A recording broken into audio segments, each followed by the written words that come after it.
Hola amigos, bienvenidos a ¿Quién golpeó a quién? En esta ocasión nos acompaña Jaime Antesana, investigador de temas sociales, egresado de la Universidad Nacional de Educación, especialidad de Filosofía y Ciencias Sociales.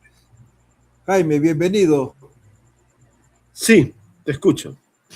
Bienvenido a nuestro programa. La primera pregunta sería, todos estos problemas que estamos viviendo, ¿no? Alto índice de criminalidad, corrupción en el Estado, inseguridad ciudadana, ¿tú cómo lo diagnosticas? Es decir, ¿cuáles son las causas históricas y actuales de estos problemas que padece nuestro país? A ver, primero definamos la naturaleza de la violencia y caractericemos en la situación en la que nos encontramos, ¿no? A diferencia de los 80-90, que tuvimos, ¿no?, una violencia subversiva, terrorista, ¿no?, tanto del MRTA como de Sendero Luminoso, que concluyó en el segundo lustro de los 90, ¿no? Hoy estos ya no existen. Lo que enfrenta hoy el país es lo que yo he llamado la violencia de las economías del crimen organizado, que es de una naturaleza económica, ¿no?, no ideológica, y que no buscan la destrucción del Estado, como si buscaba la violencia senderista o MRTista, ¿no?, y su accionar terrorista en ambos casos, ¿no?, con grados de diferencia, evidentemente, ¿no?, sino que tiene que ver con el desarrollo de las economías del crimen organizado, principalmente como factor más importante, podríamos decir, la extorsión, que nace a finales de los 90, ¿no?, que se asocia con el sicariato, y son los que hoy, digamos, en un orden de prelación, sería el factor más importante. Luego le sigue la minería ilegal, ¿no?, del oro, hay que especificar, porque también hay minería ilegal del cobre, del hierro, ¿no?, y que a veces se utiliza eufemismos como la minería informal, ¿no?, o la minería artesanal, o la pequeña minería, ¿no? Yo le llamo ilegal a aquella que evidentemente usa maquinaria pesada, ¿no?, la que usa de manera obsesiva el mercurio, y la que utiliza indiscriminadamente los explosivos, es decir, la dinamita, ¿no? Esta es otra de las economías que es el segundo factor de homicidios, ¿no?, y en este caso habría que incluir masacres, ¿no?, sobre todo en Arequipa, en Patás, ¿no?, y en La Pampa del Madre de Dios, donde ha habido masacres, ¿no? El tercer lugar sería la trata de personas, ¿no?, pero en su modalidad de explotación sexual, es decir, del meretricio clandestino, ¿no?, de la prostitución clandestina de las calles, ¿no?, que se vieron, digamos, que se vieron sobredimensionadas por la llegada de la inmigración venezolana, ¿no? Se convirtió en un gran negocio. Siempre fue un negocio delictivo, ¿no? Eso existe desde tiempos muy de décadas, ¿no? Es tan antigua como la humanidad, ¿no? Y siempre ha estado vinculado a bandas criminales en Estados Unidos y en otros países. El otro es la corrupción, ¿no? La corrupción también ha entrado a la lógica de recurrir al sicariato, ¿no? También está el tráfico de terrenos, ¿no? Por mencionar los más relevantes, ¿no? Entonces, es el auge de las principales economías del crimen organizado las que están provocando lo que yo llamo actualmente una crisis de seguridad. Creo que la mayor parte de los investigadores lo aluden como crisis de inseguridad ciudadana, ¿no? Porque no es una crisis de Estado, no es una crisis que, como vuelvo a repetir, busque destruir el Estado, ¿no? Sino más bien son economías que buscan controlar el Estado, ¿no? Tomar el Estado. Y evidentemente, si bien la extorsión, la industria de la extorsión y la de la minería ilegal han adquirido un mayor peso en provocar homicidios, ¿no? Pongamos ahí algunas de las cifras, ¿no? La más alta, que es el año pasado, 2025, de 2.213 homicidios por arma de fuego, que es el pico más alto, ¿no? De lo que va del presente siglo, ¿no? Que tuvo un antecedente importante del año 2022, ¿no? Con 1.533 homicidios, fuente de SINADEP, ¿no? Una fuente oficial, una fuente semioficial ahora, ¿no? Llega a tener 2.213 homicidios el año 2025. Eso te da cuenta de la envergadura, del crecimiento. Pero si nos ponemos en el año en el que por primera vez se recogió esta información, es 2009, teníamos 440 más o menos homicidios al año, ¿no? Entonces, sí, ahí es donde se nota mucho más claro, ¿no? El crecimiento imparable que ha tenido la extorsión. Pero creo que es el año 2022 el año en el que el crecimiento va a adquirir una dimensión ya ascensional mayor, ¿no? Estamos hablando de 1.530 y tantos homicidios a 2.213. El Perú al año 2020-22, finales del 22, tenía un promedio de 2 homicidios diarios, ¿no? Hoy estamos con 6,06 o 6,6 muertos, o sea, 6,6 muertos o homicidios diarios, ¿no? Es decir, que el cambio es radical, de 2 muertos en promedio del año 2020-22 a 6, evidentemente está clarísimo que este es el principal problema, ¿no? Evidentemente es la extorsión y la minería ilegal más el narcotráfico el que están dando la hora, ¿no? En cuanto a este desangramiento que está sufriendo en general el país, ¿no? Pero sobre todo Trujillo, La Libertad, ¿no? Patas, hay que incluirlo como especificidad. Luego está Lima, ¿no? Luego está el Callao, o por ahí van, ¿no? Peleando en el ranking.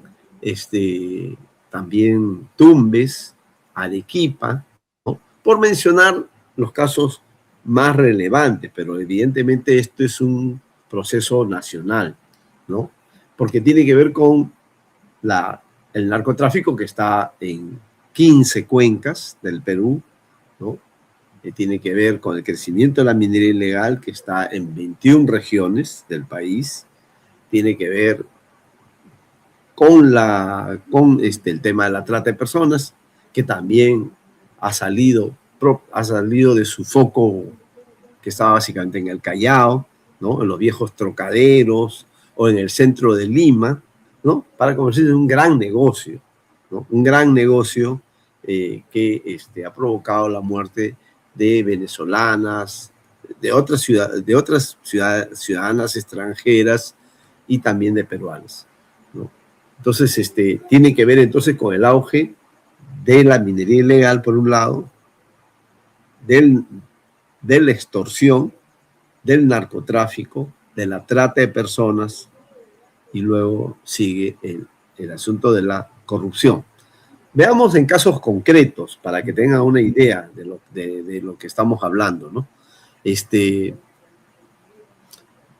Por ejemplo, en el caso de la corrupción, que normalmente la gente cree que eso no mata, solamente consiste en robar, ¿no? Tenemos por lo menos algunas muertes relevantes, ¿no? La de Nilo Burga, ¿no? En diciembre de 2024, ¿no? Que murió en una habitación en un hotel de Lima, ¿no? Y fue presentado inicialmente por el ministro de aquel entonces, Santibáñez, como un homicidio. Pero no, en realidad lo habían matado, ¿no? Lo habían matado porque él era el testigo clave de un esquema de corrupción entre su empresa, otras empresas, la empresa de Nilo Burga era Frío Inca, y otras empresas dentro de un esquema de corrupción con el programa Caliwarma del MIDIS, ¿no? Un sector importante del aparato estatal, ¿no? ¿Quién pudo asesinar a esta señora? Perdón, a este empresario, al gerente y dueño de Frío Inca. Evidentemente, eso no puede ser cualquier persona, tiene que ser alguien que quiera desaparecer a la persona que conoce que conoce los entretelones y que puede ser el hilo conductor para que se conozca el enorme esquema de corrupción que involucró a Caliwarma y alimentos malogrados, carne de caballo, etcétera, ¿no? Que por ahí es que empezó a conocerse el asunto de Caliwarma, ¿no? Esa es corrupción, ¿no? La corrupción también utiliza sicarios y mata a quienes están en este caso. Otro caso que ilustra el tema del meretricio, porque hay muchas mujeres que han muerto, muchas mujeres dedicadas a la prostitución callejera, clandestina, también han muerto y se cuentan a diario. Pero un caso que yo creo que es relevante es el de Andrea Vidal, ¿no? Que tuvo un ataque sicarial de 4 motos, más un auto Kia, ¿no? Y se utilizaron más de 60 balas, ¿no? Ella era ex trabajadora de la Oficina Legal y Constitucional del Congreso, que estaba en manos de un hombre de confianza del dueño de Alianza para el Progreso, APP, ¿no? Y las investigaciones han querido, por un lado, desviar hacia el taxista, que era venezolano, diciendo que estaba siendo extorsionado. Obviamente, totalmente una explicación deleznable para semejante, para tan portentoso ataque. Nunca en la historia criminal del Perú, y yo tengo 30 años metido en esto, nunca se ha visto un ataque de esta envergadura, en la que se despliega enormes cantidades de recursos, se tiene centrada a la persona desde la salida de la casa de su enamorado, ¿no? Le sigue el auto Kia, luego 4 motos, ¿no? Luego se utilizan hasta 3, hasta 4 armas, o sea, de acuerdo a las municiones, a los casquillos de bala que se encontraron en el lugar. Entonces, ¿por qué la asesinaron? Evidentemente porque ella había dicho que iba a contar la verdad respecto a lo que hoy sigue siendo una presunción del funcionamiento de una red de proxenetismo o de prostitución VIP dentro del Congreso de la República para congresistas, para ministros, ¿no? Y por esa razón ella está muerta. Entonces, ya podemos darnos cuenta de que el tema no va pues por el taxista que era venezolano y que también murió, ni por el enamorado, porque nadie tiene la capacidad de ejecutar un ataque sicarial de estas características, de esta envergadura, ya propias de la mafia, ¿no? Propias de la mafia de otros países, por ejemplo, en el caso de Palermo, a un exfiscal que lo mataron, ¿no? De una manera espectacular, precisamente, pero claro, con explosivo. En este caso ha sido con ráfagas de disparos, ¿no? De armas automáticas. Entonces, ahí, ¿qué está? El tema de la presencia, del presunto funcionamiento de una red de prostitución que luego va a volver a aparecer en el cumpleaños número 38 del ex presidente, otro de los breves, que es José Gedí, ¿no? Apareció estas dos chicas, precisamente llegando a las 11 de la noche, al parecer para cumplir su labor, ¿no? Que era de ser de una red de prostitución para cierto sector político, ¿no? Que gusta de mujeres muy hermosas, ¿no? Entonces, la matan precisamente para eso. Entonces uno puede rápidamente darse cuenta que esto viene del centro del poder, que la orden viene del centro del poder, y yo diría con mayor precisión viene de las entrañas de Alianza para el Progreso.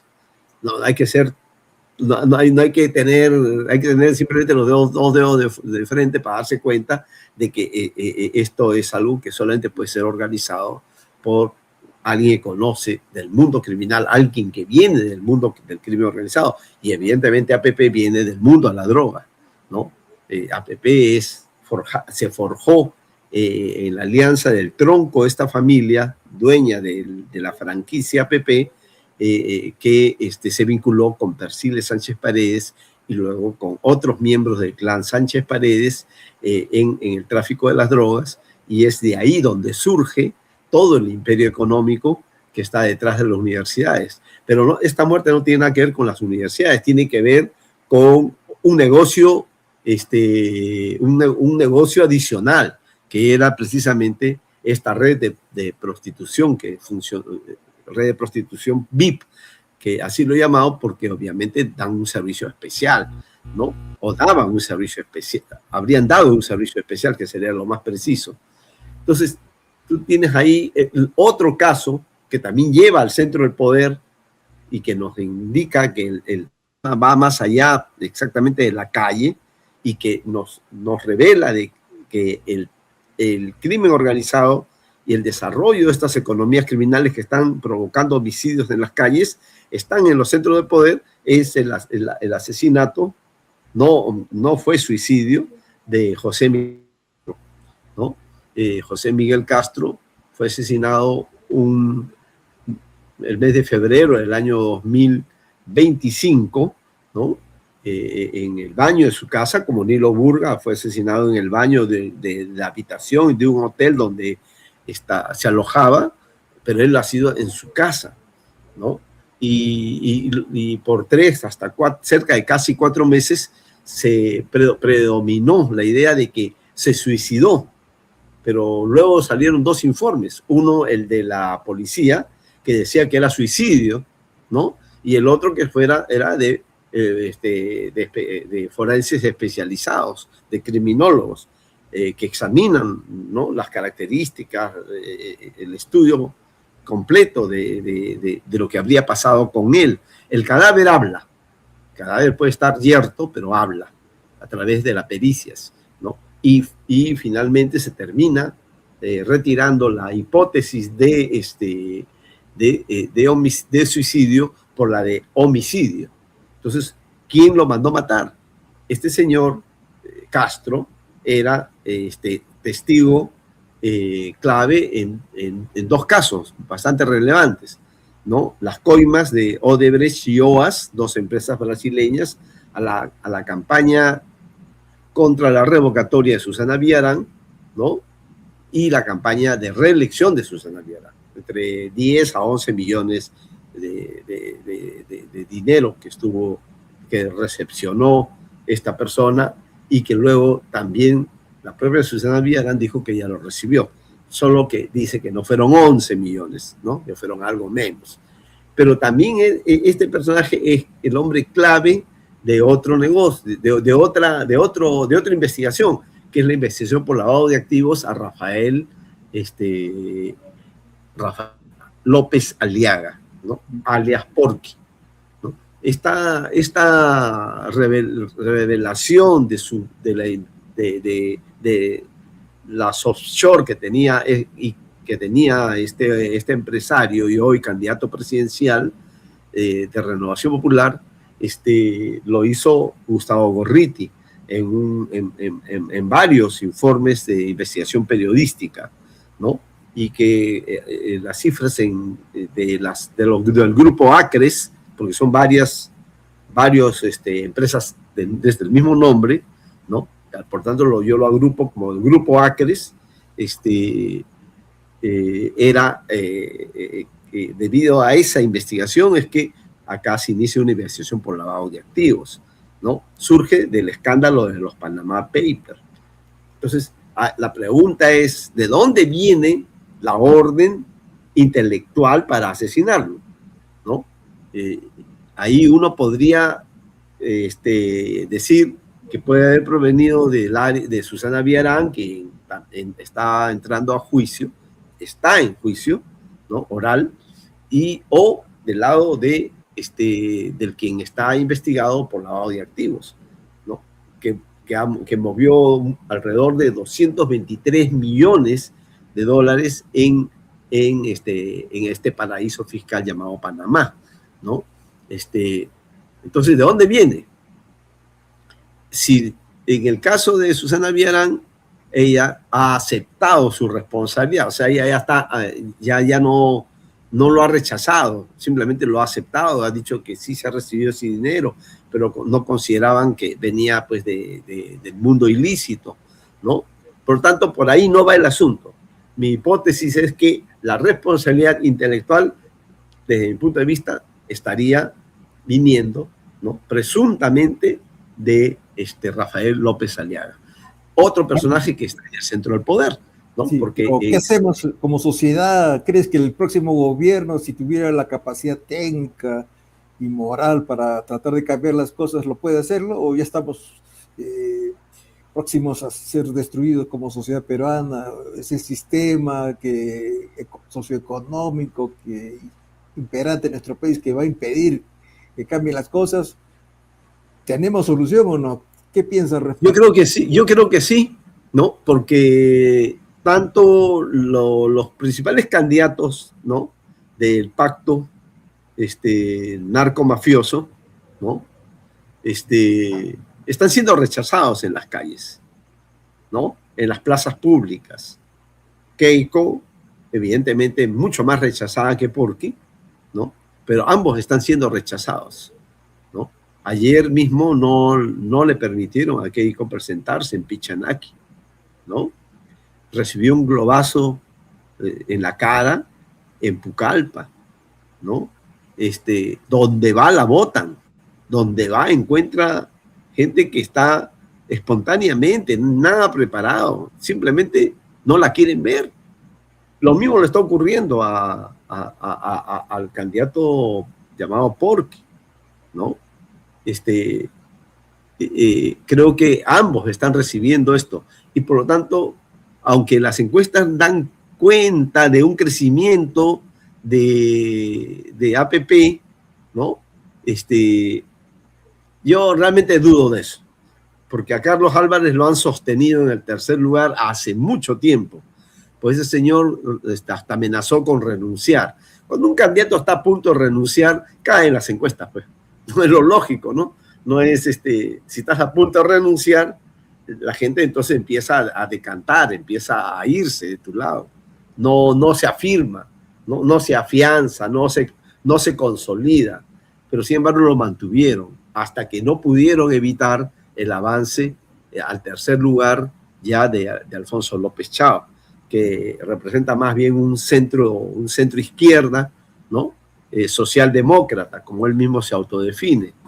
Yo creo que el crecimiento de de APP es también artificial, ¿no? Está movido porque todavía pueden hacer eso debido a que hay todavía un periodo del que hay alrededor más, en promedio, el 40% no ha definido su voto, ¿no?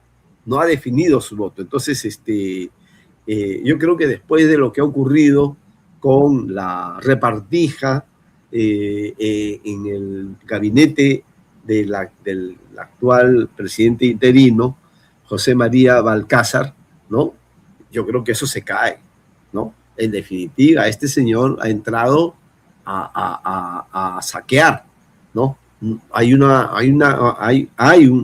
En Perú está abierto desde el año 2023, es decir, post caída de Castillo, se ha abierto un periodo de alta corrupción o de saqueo del erario nacional. Y por lo tanto yo creo que él encarna perfectamente eso, porque ya le descubrieron los 300 millones en Trujillo que le dieron a una chica de 20 y tantos años. Luego le descubrieron que a la misma chica, a su empresa, ¿no? Le dieron otros casi, en total suman 700 millones, ¿no? Y él sigue campante, creyendo de que no pasa nada, ¿no?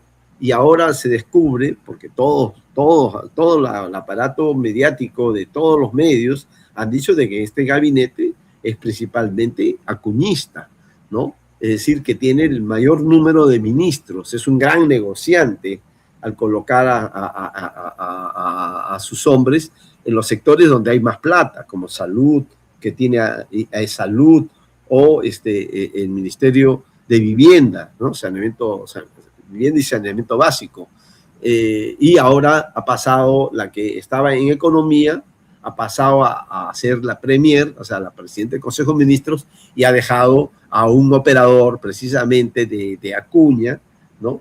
Del actual jefe del plan de gobierno de Alianza para el Progreso, es ahora el ministro de Economía. Entonces, manejan todo, ¿no? Y los otros se han repartido otros ministerios.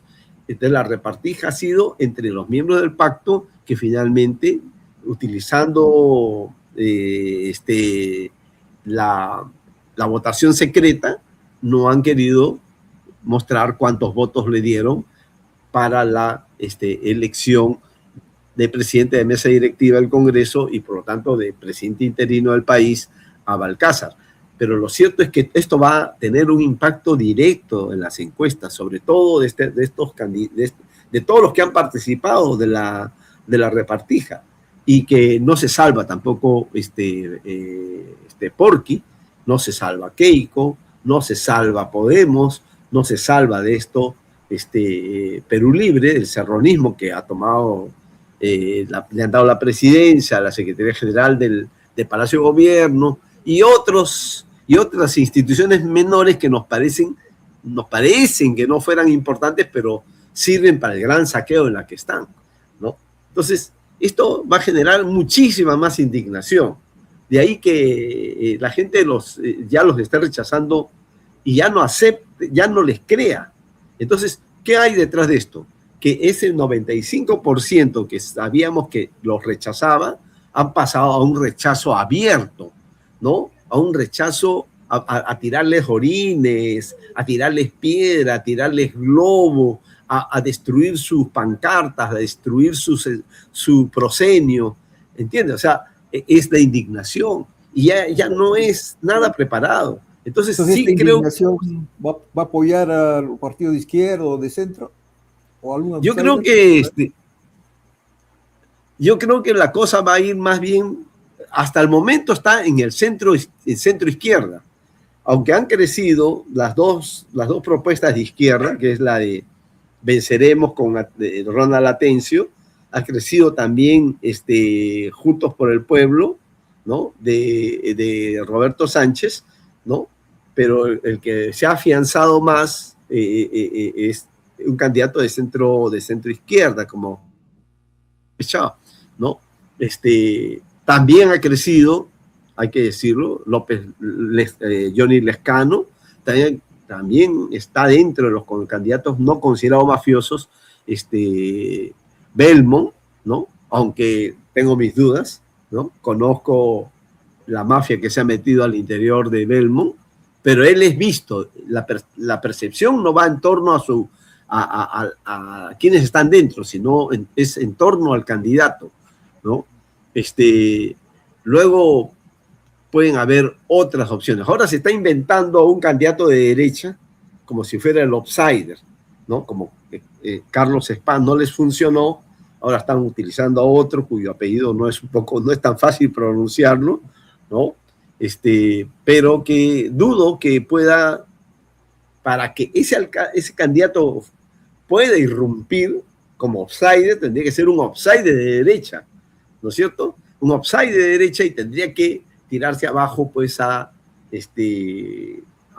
Acuña, tendría que tirarse abajo a Álvarez, ¿no? El cómico de Fujimori, tendría que tirarse a Keiko, tendría que tirarse abajo a Porky. Es decir, no es fácil crear un candidato de derecha, ¿no? Claramente puesto a la derecha, como él, y yo creo que simplemente están jugando a hacer creer que existe, que es actualmente un outsider, ¿no? En fin, eso lo irá viendo las diversas encuestas que cuando se ingrese ya plenamente a marzo van a tener que dejar de colocar a personajes que no tienen nada que hacer ya en el proceso, ¿no? Yo aún no descarto la posibilidad de una candidatura de un outsider disruptivo, anti-establishment, ¿no? Porque evidentemente López Chao no es un hombre anti-establishment, ¿no? Es más bien parte del establishment, pero que ofrece cambios, ¿no? Contra el pacto mafioso. Creo que mientras, a medida que nos acerquemos a la primera semana o segunda semana de marzo, esto se irá clareando, ¿no? Tendremos un cielo mucho más claro, más despejado, ¿no? Y ya no tendremos encuestadoras que están metiendo a personajes, tratando de subirlos 1 punto, 2 puntos, ¿no? Si a Keiko la están rechazando en todos lados, yo no entiendo, hasta en Piura la han rechazado, no entiendo cómo puede haber crecido en las encuestas, ¿entiendes? O sea, no hay forma de que eso se sostenga. Pero las encuestas juegan a eso, ¿no? A las percepciones, a hacer fotografías instantáneas, lo saben ellos que juegan a eso. Yo veo que el país más bien marcha a crear una alternativa entre candidatos que ellos consideran honestos, ¿no? Que no han sido parte, no solo del pacto mafioso, o narcomafioso, como yo los llamo, y que no forman parte de lo que yo he llamado la república narcocriminal que tenemos, ¿no? Sinesio López en enero de 2024 escribió su último artículo, porque ya no quiere hablar, creo, del tema, de la república liberal a la república mafiosa, ¿no? Pero yo coincido con eso, pero siempre considero de que hay que agregarle el tema del narcotráfico, porque el narcotráfico tiene en el Perú desde la década finales de los años 20, ¿no? Y de los años 30 del siglo XX, es decir, estamos cerca a los 100 años del narcotráfico que hoy conocemos, porque el origen del narcotráfico surge a partir de la prohibición de 1914, ¿entiendes? Que se da en Estados Unidos, 14 o 18, ¿ya? Para evitar algún equívoco, ¿no? Entonces, evidentemente, en el Perú el narcotráfico ha estado siempre en la alta política, ¿no? Y es la industria criminal que ha movido muchísima plata, tanto en la primera etapa de su aparición en estas tierras, que es de los años 30 hasta 1949, en que logran desarticular a un precártel o una organización internacional liderada por Eduardo Valareso, un chiclayano o lambayecano que se convirtió en el abastecedor, el primer abastecedor de cocaína a la Gran Manzana, es decir, a Nueva York. en pleno inicio del apogeo de las drogas de origen de la cocaína, de la coca, que sería la cocaína, en los Estados Unidos. Mira, esa es la etapa inicial, pero después tenemos la década del 50, 60 y 70, que es de ascenso del narcotráfico, ¿no? Ahí vamos a tener, vamos a ver un proceso en que vamos a ir más o menos a tener unas cerca de 20.000 hectáreas en la década del 70, unas 20.000 hectáreas ya crecieron en esas 3 décadas. Yo le llamo la etapa de ascenso, ¿no?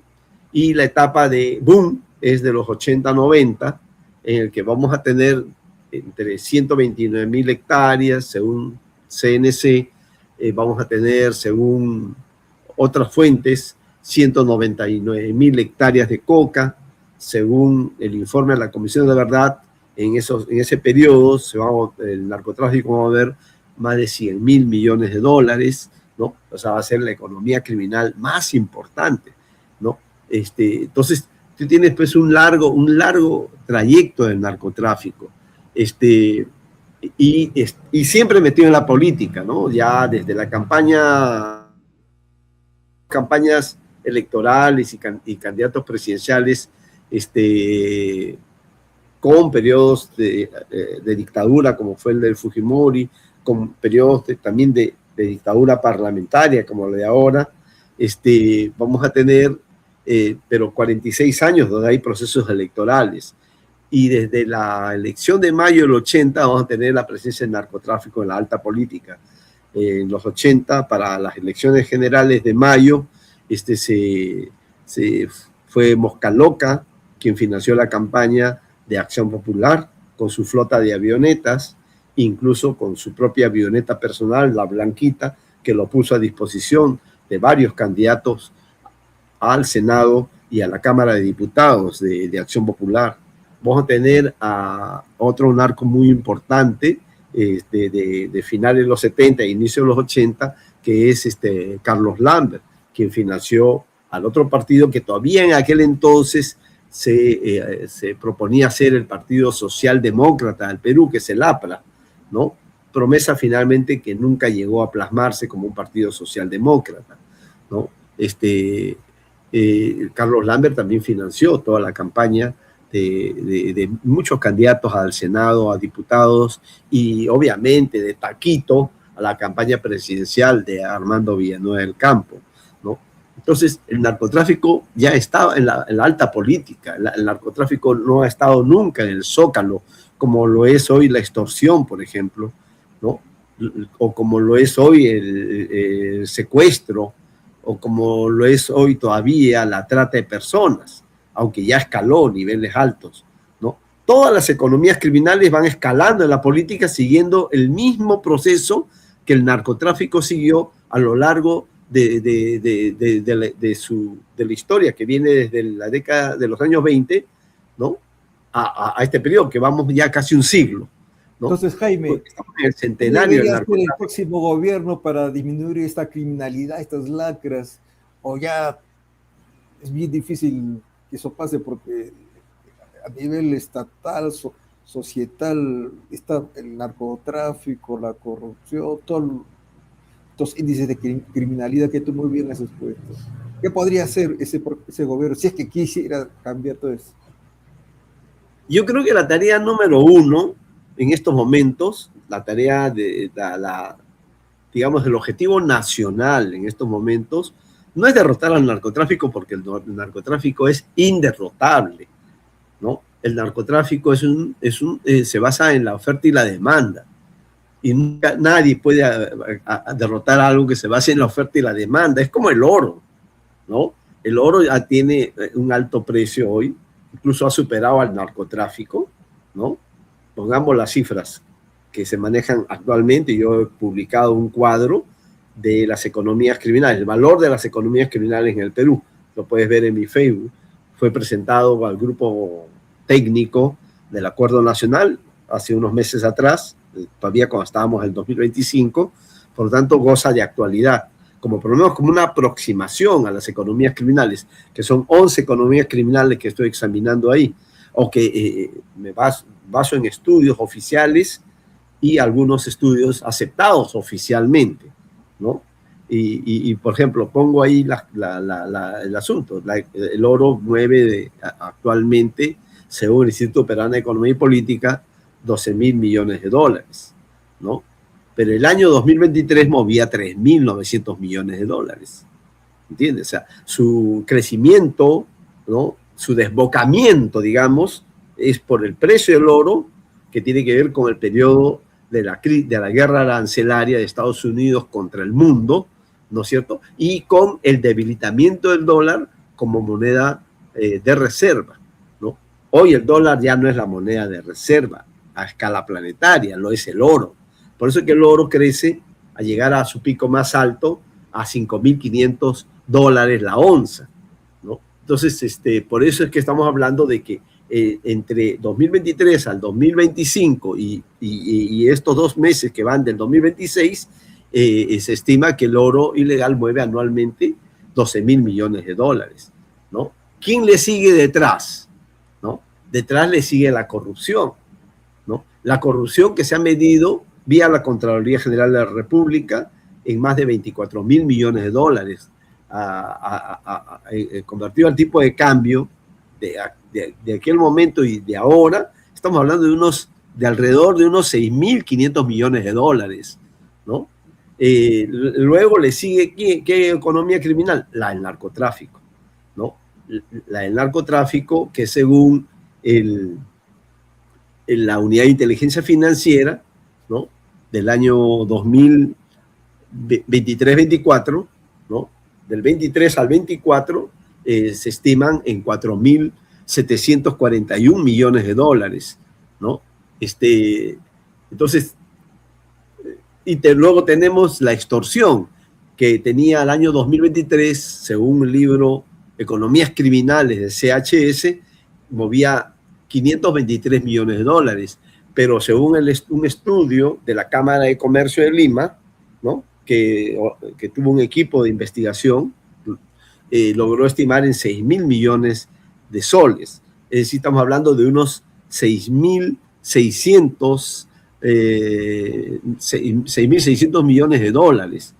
Entonces, la trata de personas está, de acuerdo al cuadro que yo he presentado, con información oficial, es de 1.300 millones de dólares. Entonces, tú ves el auge de estas economías criminales, ¿entiendes? Es por eso que el país que está viviendo la violencia, los homicidios del crimen organizado.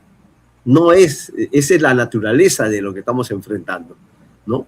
Pero a la vez, esas economías criminales han logrado tener el poder en el Congreso porque están representados por los partidos del pacto, pero muchos llaman pacto mafioso, pero no entran a la especificidad. Yo voy a ser muy específico, Manuel.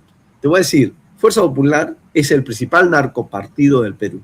No porque tenga una candidata narco, sino porque el narcotráfico de cuello y de corbata, el más alto, el que está en los grupos económicos, los que se beneficiaron desde los 60, 70, 80, 90, ¿no? Y luego de este siglo, que estamos en alrededor de 100.000 hectáreas y una producción de 960 toneladas de cocaína actualmente, ¿no?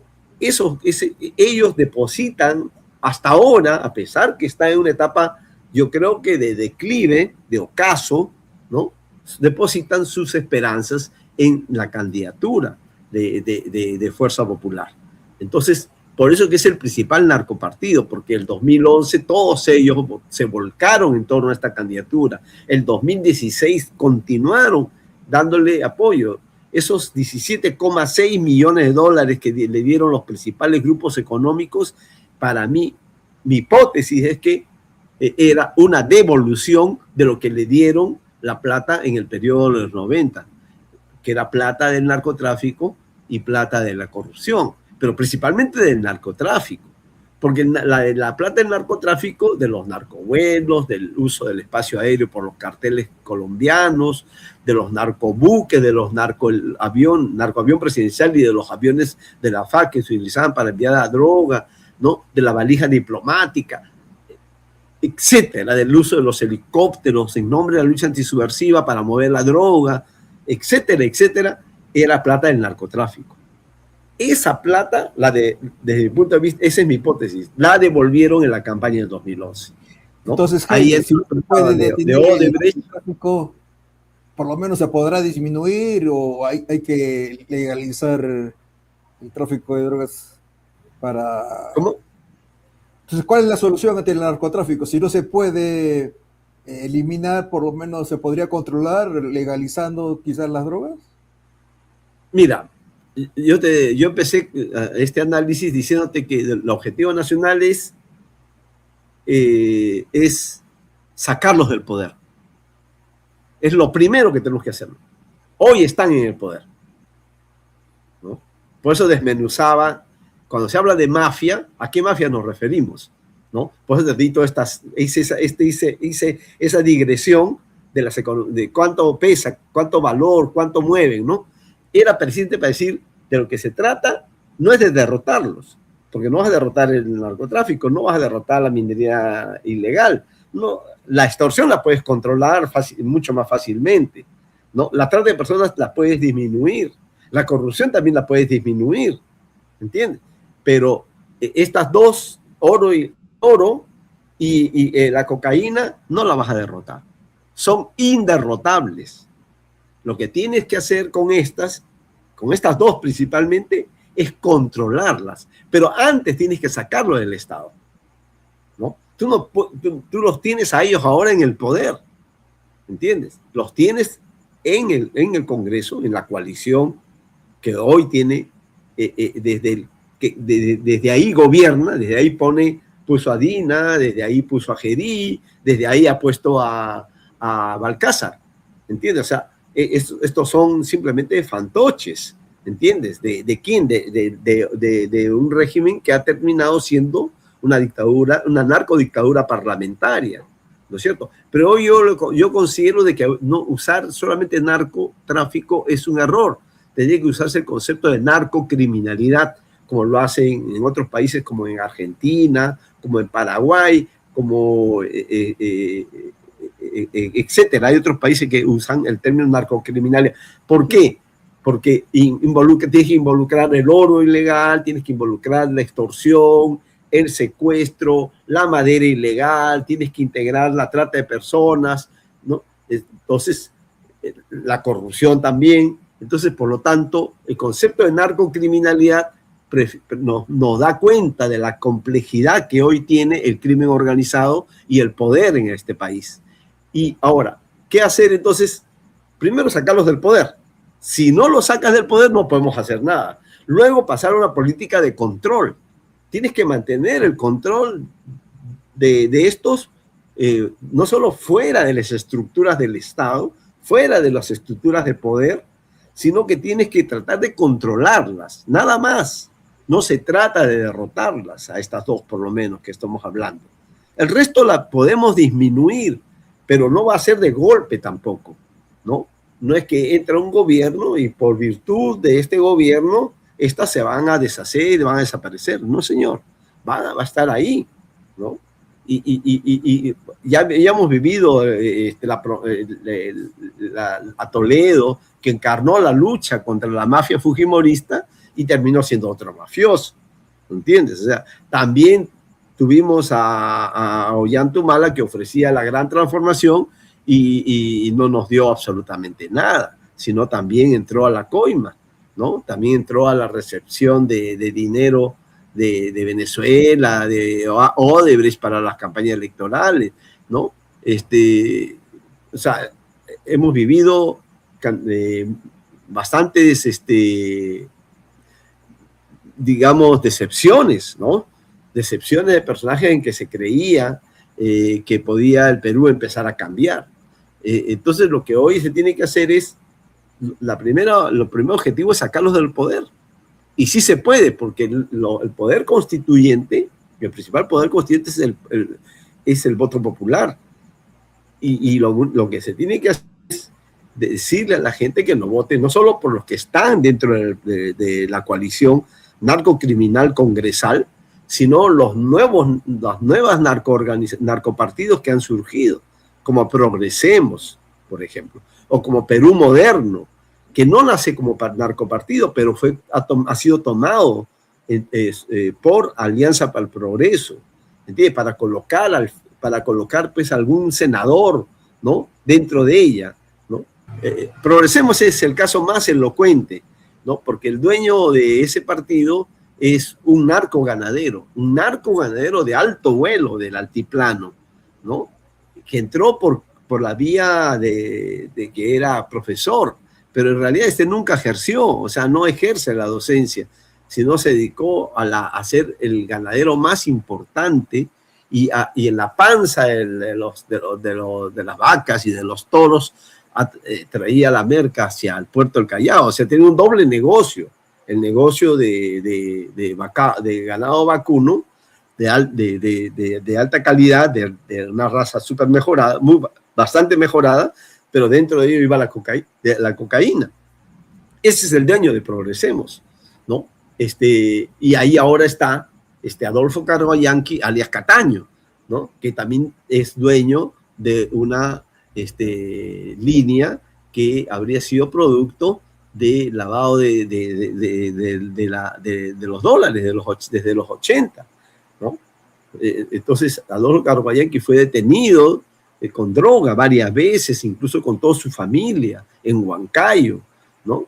Y ahora, obviamente, con otro nombre, es candidato al Senado, ¿no? Y llevan como símbolo el perrito, ¿no? Entonces, el caso del partido de Álvarez, ¿no?, que en realidad es Vladimir Mesa el dueño de ese partido. Ese partido surge de un partido llamado el Maicito de Ancash, metido totalmente en la corrupción, ¿no?, con decenas de expedientes de corrupción, ¿no?, pero que a la vez varios militantes, ¿no?, han sido de ese partido, el Maicito, cayeron moviendo droga de la frontera de Huánuco con Ancash. Es decir, Ancash y Huaraz es tránsito de la droga hacia la costa, ¿no? Entonces, ese no es un partido sano, pues, ¿no es cierto? Eso no. Y Carlos Álvarez obviamente no puede estar en un partido sano, aunque él tenga un discurso, dice, en contra de todo eso, ¿no? Entonces, hay partidos que son, yo diría, de la narcocorrupción, ¿no?, que es el encuentro entre narcotráfico y corrupción, ¿no?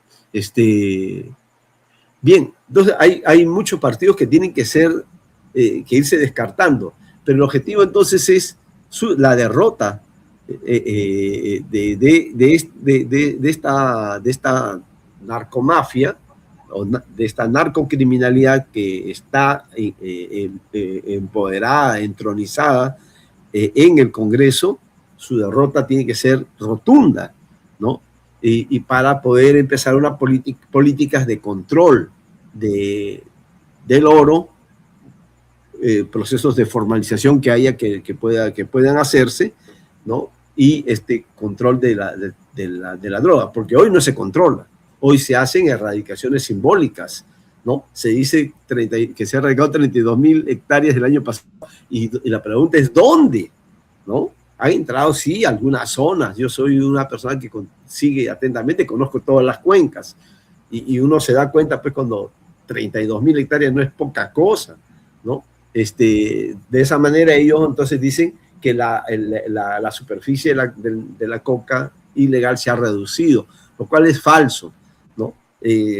Amazonas se ha cocalizado, recién van a entrar a radicar en Amazonas, recién están evaluando entrar a radical porque van a tener la resistencia de los aguajún guampís, que también están en la producción de coca, que han hecho de eso una fuente de subsistencia, ¿no? Madre de Dios es zona no solo minera, sino se ha también cocalizado.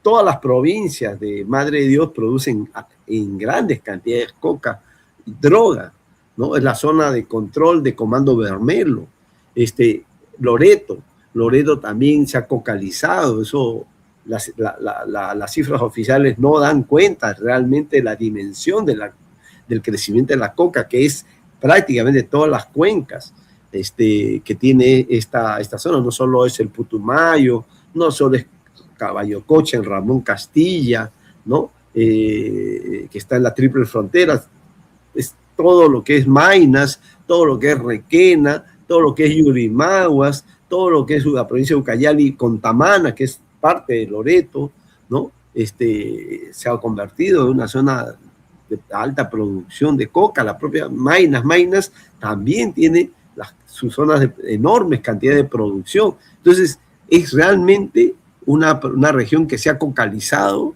a niveles nunca antes vistos. Por eso que ahí es minería y narcotráfico. No se recusan, no chocan, ¿no? Son negocios complementarios, funcionales entre sí, requieren absorben mucha mano de obra, requiere de mucho sicariato, ¿entiendes? Por eso que también Iquitos es una zona de fuerte cantidad de homicidios, no solo por extorsión, narcotráfico, oro ilegal, por las tres, ¿no? Entonces, estamos perdiendo ahí. Ucayali también se ha cocalizado, todo lo que es Purús, Atalaya, ¿no? Ya Atalaya ya es conocido, ya, porque ahí estaba el mayor número de pistas de aterrizaje hasta antes del 2015. Entonces uno se da cuenta, y también la minería ilegal ha entrado con todo, continúa la madera ilegal, ¿no? ¿Entiendes? Y ha entrado por las ciudades la extorsión. Entonces, ahí está siempre está esta combinación de estas economías que las he destacado en su etapa de auge. ¿Por qué? Porque están en plena expansión y crecimiento. Entonces, la única manera que tenemos para poder parar esto es que en estas elecciones que vienen, de las cuales yo tengo bastante optimismo, he recuperado el optimismo, pues tenía cierto pesimismo, no lo voy a negar, hasta hace meses atrás cuando veía mucha pasividad, pero ahora que la gente sale y les grita y le lanza un huevo a Acuña, que le lanza un globo en la cara y que la botan ayer a Keiko de Pichanaki, ¿no? Y botan a Porky de aquí y de allá, realmente la gente ya se dio cuenta, ¿no? Ya se dio cuenta. Ahora faltan dar cuenta de los caballos de Troya actuales que están en los nuevos partidos. Entonces, la campaña por estos no está funcionando, ha funcionado y se está generalizando, porque Pichanaki era antes un cogollo fujimorista. El BRAE mismo al 2016 era fujimorista, se volteó el 2021, pero no la zona de Pichanaki, ¿entiendes? Esa siguió siendo fujimorista y hoy la votan de la peor manera. Entonces, hay cambios en este humor, ¿no? Este humor popular que está en las calles nos dan cuenta de que es posible hacer cambios. Ahora, no vamos a tener pues, el presidente ideal, ¿no? No vamos a tener el candidato ideal, ¿no? Que tendría que pasar por lígrafo, que tendría que pasar por una serie de pruebas. Pero yo creo que sí se puede pensar de que no van a ganar ellos, ¿no? No van a ganar. Ellos corren el riesgo de no pasar la valla, ¿no? Yo creo que Keiko, al jugarse por entero por Gerí primero, luego al decir que iba a votar por Malcri Carmen Alba, y luego voltearse y darle algunos votos selectivos a Balcázar para tener su cuota de poder en el actual gabinete, también se ha autodestruido. ¿Entiendes? Eso la gente se entera. Las redes están funcionando a todo vapor en estos momentos. Y ni siquiera los porquilovers, ni siquiera los ejércitos de trolls que tienen en las redes pueden controlar lo que la gente, la expresión de la gente, ¿entiendes? Entre los jóvenes incluso. ¿Hay esperanza para el Perú? Sí, yo creo que sí, por supuesto. El Perú está reaccionando, ¿no? El Perú está reaccionando, no, pese al enorme poder que tiene hoy las economías criminales, que te dije que era, no sé si te dije, pero te voy a dar la cifra global de mi cuadro, es que mueven más de 28.000 millones de dólares, ¿no? Convertido en soles, la estimación que hice en ese momento era de 101.000 millones de soles, ¿no? O sea, esto es enorme. Y eso que no está incluido datas de tráfico de armas, no está incluido otras economías como, por ejemplo, la apropiación de terrenos, ¿no? No está incluido, en fin, muchos otros negocios criminales que están dando muchos ingresos, ¿no? Y por tanto, el cuadro es simplemente eso, una fotografía, una aproximación, no pretende ser nada acabado porque ninguna estadística la es, todas son aproximaciones sucesivas a la realidad, como diría Bertrand Russell, así es que no vamos a atrapar la realidad es mucho más dinámica que las cifras que tenemos. Pero yo creo que el país sabe que hoy está siendo gobernado por la mafia, ¿no? Y yo lo he llamado narcomafia, para destacar simplemente a la matriz del crimen organizado, histórica y estructural, que es el narcotráfico, ¿no? Simplemente para eso. ¿Por qué? Porque en toda América Latina, en la región, se habla de narcotráfico, ¿no? Solo en el Perú, filósofos como tú, politólogos, sociólogos, toda la cadena no habla de narcotráfico, simplemente calla en todos los idiomas, ¿no? Es increíble cómo hay simplemente una negación de la realidad, ¿no? Y yo creo, en Colombia no se puede negar, en Ecuador no se puede negar, en Paraguay no se puede negar, en Bolivia no se puede negar, en Venezuela no se puede negar, pero acá sí, acá todos preferimos corrupción o crimen organizado. Claro, está bien dicho, es correcto, crimen organizado. Mafia también es correcto, pero ¿por qué no entramos a desglosar, ¿no? ¿Por qué no entramos a descomponer las modalidades del crimen organizado que están precisamente en el llamado pacto mafioso? ¿Por qué? Porque no se quiere entrar a decir la verdad, ¿no? Y a decirle al país de que esto no es de ahora, esto no es un proceso de generación espontánea, lo que ha ocurrido, no es solamente lo que ocurrió, un golpe oral fallido de Castillo que permite un contragolpe del Congreso, ¿no? Y que logra vacarlo, tenerlo preso injustamente, ¿no? Y quebrando incluso la propia Constitución, porque necesitaban 104 votos y solo tenían 101. Entonces, evidentemente lo hacen, ¿por qué? Porque era el momento de tomar el poder, porque no habían ganado en las elecciones del 2021 el gobierno ni el Congreso. Entonces, la conversión de Perú Libre en parte del pacto, ¿no? de esta coalición narcocriminal, ¿no? También fue un elemento muy importante que ocurrió en ese mismo día, ¿no? Ese mismo día Perú Libre se divide y quienes votaron por la vacancia dentro de los 101 votos, hoy están ahí, en esa coalición narcocriminal, ¿no? Y que menos mal que la población los identifica, que los identifique no importa solamente como corruptos, no solamente como mafiosos, perfecto, pero como investigador que soy, yo tengo que dar cuenta de lo que está, de quienes componen eso y quién es el poder económico que manda. Y termino diciéndote que en esta campaña, por primera vez en nuestra historia, van a haber 3 narcocandidatos presidenciales, ¿entiendes? O sea, no solamente es Fuerza Popular, es APP, como te mencioné hace rato, es Podemos, que también nace de la pasta, de la cocaína, del Alto Guayaga, ¿no? Ahí fue su origen, ¿no?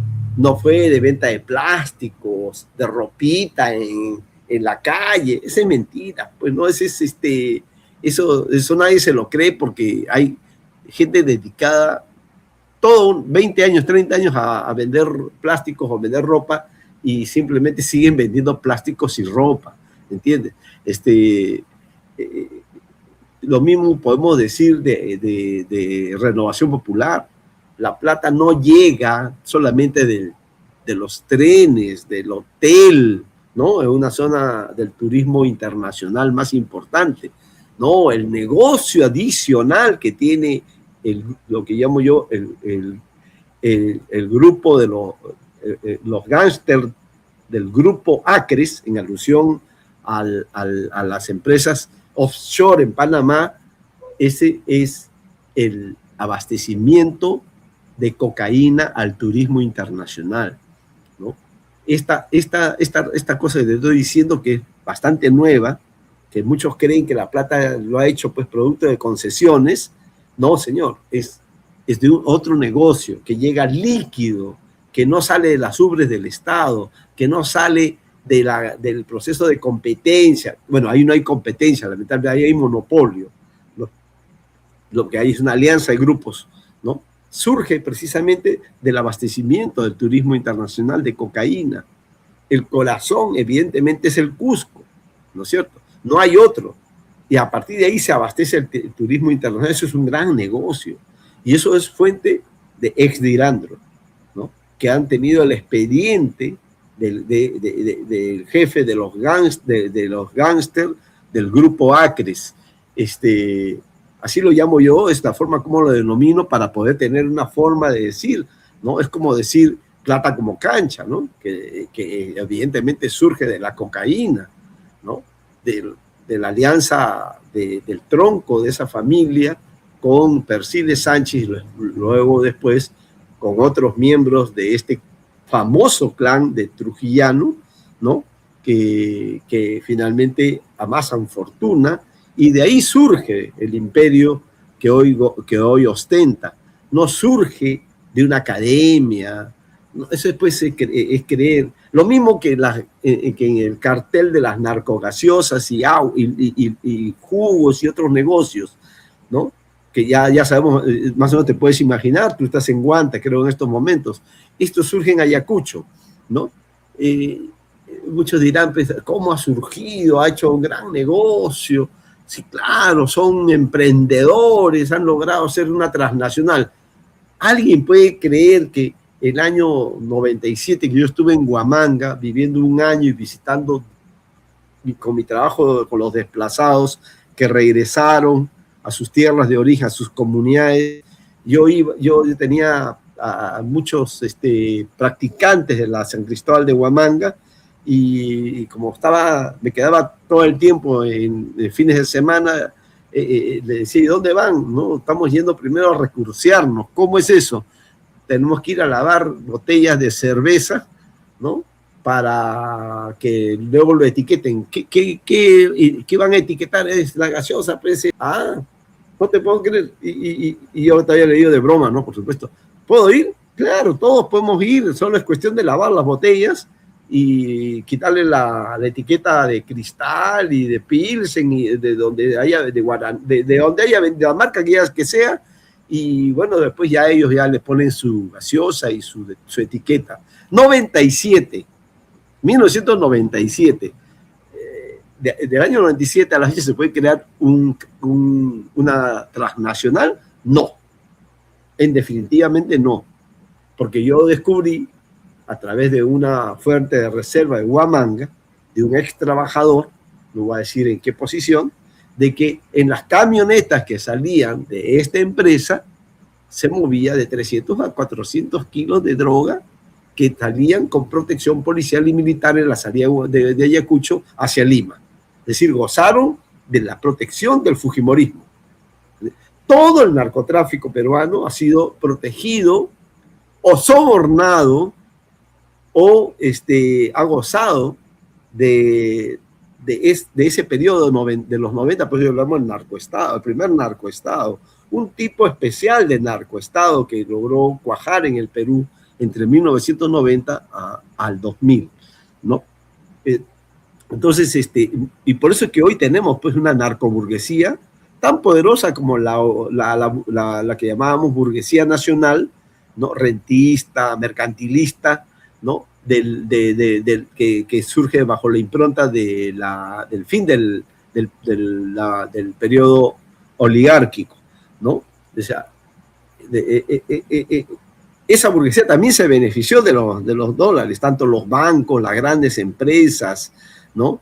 Del periodo del ascenso, que es 50, 60, 70, del boom, 80, 90, y obviamente yo creo que se sigue beneficiando hasta ahora, porque es un dinero que entra por fuera de la corrupción.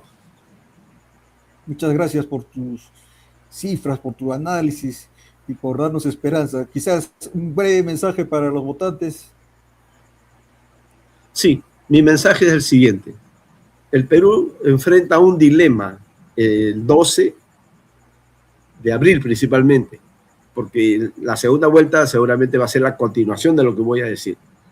El dilema es, o recuperamos la patria, el país, la nación despedazada por las masacres de diciembre del 2022 y enero del 2023,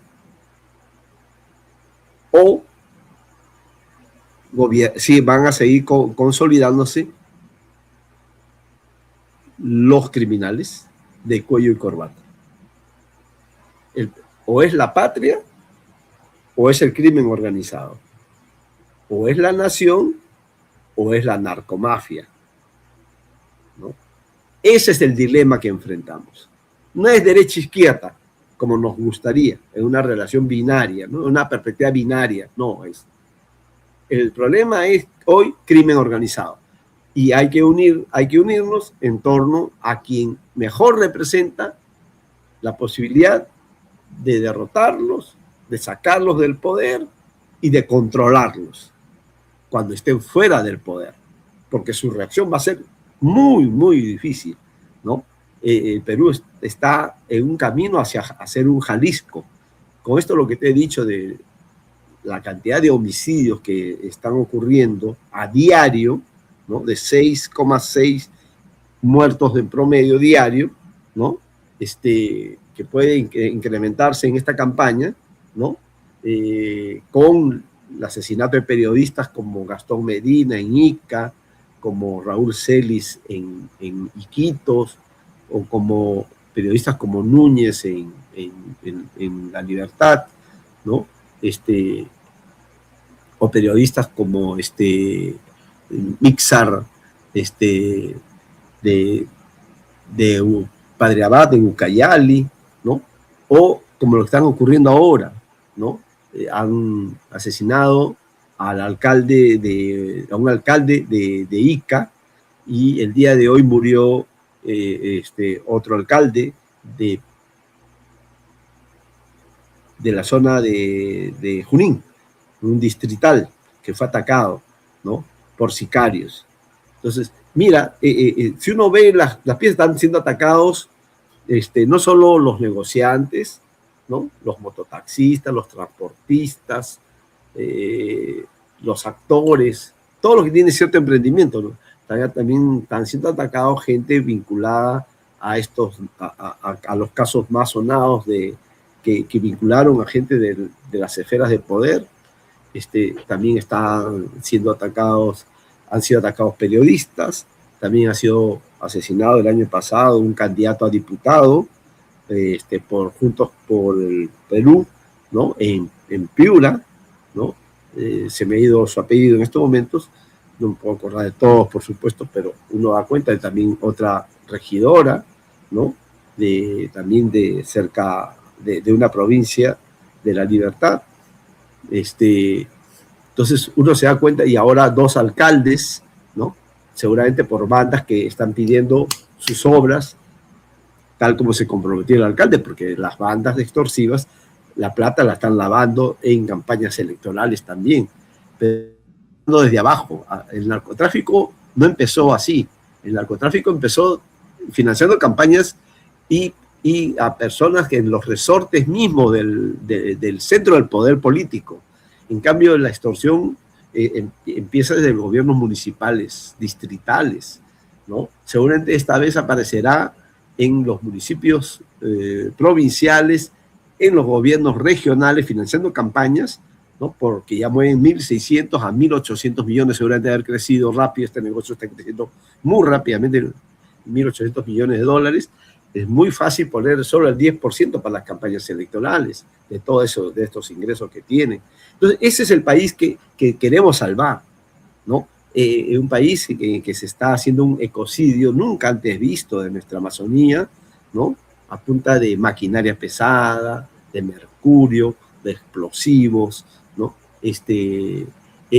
También del lado del narcotráfico, del uso de agroquímicos en enormes cantidades que dañan la salud, y de insumos químicos que van también a los ríos, ¿no? Y que están destruyendo flora, fauna, ecosistemas en general, ¿no? Prácticamente estamos viviendo un momento de autodestrucción nacional, ¿no? Entonces, salvar al país de eso, ese es el dilema, ¿no? O los criminales o la patria. Eso es. Muchas gracias, Jaime. Muchas gracias, amigos, por su atención. Les agradezco y los invito para una próxima emisión de ¿Quién golpeó a quién? Buenas noches.